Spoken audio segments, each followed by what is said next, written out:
వేణుగంగ మండలం కొండపగ గ్రామ పంచాయతీ పరిధిలో మా యొక్క హై స్కూల్లో స్కూల్ యొక్క డయాస్ను గ్రామ సర్పంచ్ డిఓ పర్మిషన్ లేకుండా ఎంఈఓ పర్మిషన్ లేకుండా దాన్ని కూలగొట్టడం జరిగింది.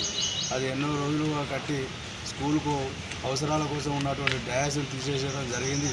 దీనిపైన చట్టరీత్యా చర్య తీసుకోవాలని మేము ఇవాళ ప్రజావాణిలో కలెక్టర్ గారికి కూడా దరఖాస్తు ఇవ్వడం జరిగింది. అదేవిధంగా మా గ్రామ పంచాయతీలో ఏ వాడకి వెళ్ళినా కూడా ఒక మురికాలు కూడా నీట్గా తీయడం లేదు, అసలు మురికాలు తీయడమే లేదు. దోమలు విపరీతంగా ఉన్నాయి గ్రామంలో. దోమల మందు కూడా ఇప్పటివరకు పుట్టడం లేదు. మేము ఎన్నిసార్లు కూడా చెప్పడం కూడా ఇప్పటివరకు పట్టించుకున్న పాపాన కూడా లేదు.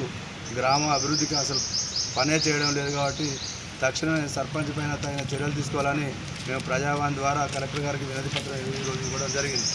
కాబట్టి ప్రజావాణిలో కలెక్టర్ గారు కూడా సాకులంగా స్పందించి మరి వారిపై చట్టరీత్యా చర్యలు తీసుకుంటారని కూడా మాకు వివరించడం జరిగింది.